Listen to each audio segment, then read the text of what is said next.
अस्सलाम वालेकुम students. YouTube channel accounting with sir Umair के साथ मैं एक बार फिर आपकी खिदमत में हाजिर हूँ। स्टूडेंट, आज की मेरी वीडियो इन्वेंट्री वैल्यूएशन जो कि एडीसी पार्ट 1 का टॉपिक है, उसके जनरल एंट्रीज के कॉन्सेप्ट्स के लिए। और स्टूडेंट, मैं ये पहले आपको क्लियर कर दूँ कि जब हम जनरल एंट्रीज पास करते हैं, पीरियोडिक और परपीचुअल दो सिस्टम हमने पढ़े थे, तो दोनों की एंट्री पास भी अलग तरीके से की जा रही होती है। तो स्टूडेंट, उसके लिए आपको मेरी ये वीडियो आखिर तक देखनी है ताकि पीरियोडिक परपीचुअल का कॉन्सेप्ट आपको क्लियर हो सके।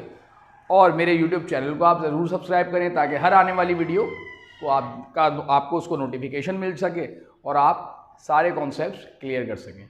तो स्टूडेंट, ये मेरे बैग पर आपको एक क्वेश्चन नज़र आ रहा है। ये 2013 रेगुलर क्वेश्चन नंबर 4 का भी है। स्टूडेंट, जब भी हम पीरियोडिक और परपीचुअल से एंट्रीज पास करते हैं तो एंट्रीज बिल्कुल अलग तरीके से पास की जा रही होती हैं। जैसे अगर आप इस क्वेश्चन को रीड करें, 2013 रेगुलर का क्वेश्चन है ये। अगर इस क्वेश्चन को रीड करें तो इसमें आपसे कहा जाता है, और the following transaction in general journal under periodic and परपीचुअल inventory system, also prepare inventory account skeleton T form. तो स्टूडेंट, यहाँ कहा जा रहा है purchase merchandise on account for ₹30,000। हमने मर्चेंडाइज ऑन अकाउंट परचेज की 30,000 की। तो जब भी हम यहाँ पर पीरियोडिक सिस्टम से मर्चेंडाइज परचेज करेंगे यानी खरीदेंगे तो हम उसे परचेज रिकॉर्ड करेंगे। परचेज का मतलब एक्सपेंस होता है, एक्सपेंस अकाउंट है ये। हम यहाँ पीरियोडिक में इसको एक्सपेंस ट्रीट कर रहे होते हैं, हम यहाँ पर इसे एक्सपेंस ट्रीट कर रहे होते हैं, जबकि परपीचुअल में हम इसे एसेट ट्रीट करते हैं, इसलिए हम इसे मर्चेंडाइज के नाम से रिकॉर्ड करते हैं। इसीलिए जब हमने मर्चेंडाइज परचेज की पीरियोडिक सिस्टम से, हमने उसे लिखा परचेज डेबिट, और ऑन अकाउंट है तो ऑफकोर्स इस पर आपने अकाउंट्स पेबल लिखना है क्रेडिट पर। परपीचुअल में जब आप एंट्री पास करें तो परचेज की जगह आप उसे लिखें मर्चेंडाइज, क्योंकि मैंने अभी बताया आपको कि यहाँ पर हम इसको एसेट ट्रीट कर रहे होते हैं, और लायबिलिटी इंक्रीज हो गई तो अकाउंट्स पेबल को क्रेडिट कर दें। नेक्स्ट ट्रांजेक्शन में हमसे कहा जा रहा है कि 2000 की मर्चेंडाइज हमने सप्लायर को रिटर्न कर दी। यहाँ भी फिर कॉन्सेप्ट डिफरेंट होगा। स्टूडेंट, चूंकि हमने मर्चेंडाइज खरीदते वक्त परचेज रिकॉर्ड किया था, तो जब रिटर्न करेंगे तो हम इसे कहेंगे परचेज रिटर्न। इसे हम किस नाम से रिकॉर्ड करेंगे? परचेज रिटर्न एंड अकाउंट्स के टाइटल से रिकॉर्ड करेंगे। और रिटर्न की मर्चेंडाइज तो लायबिलिटी भी डिक्रीज हो गई, लायबिलिटी डिक्रीज हो गई तो डेबिट चली गई अकाउंट्स पेबल 2000 से, और परचेज रिटर्न एंड अलाउंस को क्रेडिट कर दिया। यहाँ पर चूंकि हमने मर्चेंडाइज के अकाउंट से रिकॉर्ड किया था, तो जब वापस करेंगे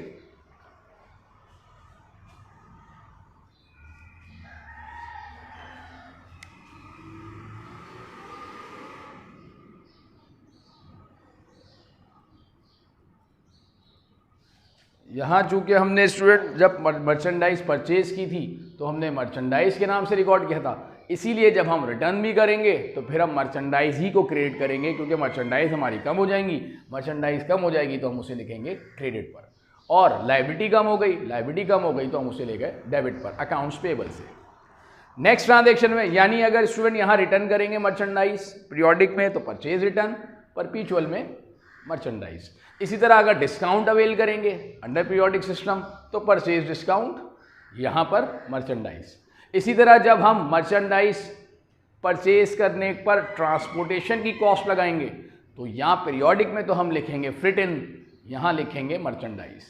यानी यहाँ डेबिट पर हम लिखेंगे फ्रिट इन, जब मर्चेंडाइज हम परचेज करेंगे और उसका रेंट हम ट्रांसपोर्टेशन की कॉस्ट पे करेंगे तो उसे हम रिकॉर्ड करेंगे फ्रिट इन के नाम से या ट्रांसपोर्टेशन इन के नाम से। लेकिन यहाँ अंडर परपीचुअल सिस्टम आप उस कॉस्ट को भी मर्चेंडाइज ही के नाम से रिकॉर्ड करेंगे। तो मैं यहाँ आपको क्लियर करता चलूँ, मर्चेंडाइज ऑन अकाउंट या ऑन कैश, जब भी आप मर्चेंडाइज परचेज करेंगे अंडर पीरियोडिक सिस्टम तो यहाँ तो आपने लिखना है परचेज, यहाँ लिखना है मर्चेंडाइज परपीचुअल में। जब रिटर्न होगी तो अंडर पीरियोडिक परचेज रिटर्न, यहाँ मर्चेंडाइज। इसी तरीके से जब डिस्काउंट अवेल करेंगे तो पीरियोडिक में परचेज डिस्काउंट, यहाँ मर्चेंडाइज। और जब ट्रांसपोर्टेशन की कॉस्ट लगेगी तो पीरियोडिक में फिट इन या ट्रांसपोर्टेशन इन, और यहाँ मर्चेंडाइज। बस यही इसमें डिफरेंस है दोनों में, अंडर पीरियोडिक और परपीचुअल में।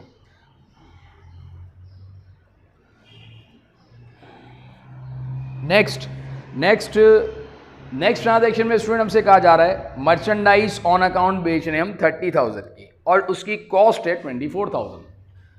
तो ऑन अकाउंट सेल कर रहे हैं, एंट्री आपको आती है account receivable debit sales credit 30,000 से, और सेम एंट्री यहाँ बना दें, account receivable debit, sales credit 30,000। लेकिन student cost of goods sold की भी एक एंट्री एडजस्टिंग पास करेंगे हम परपीचुअल सिस्टम में, पीरियोडिक में ये एंट्री पास नहीं करेंगे।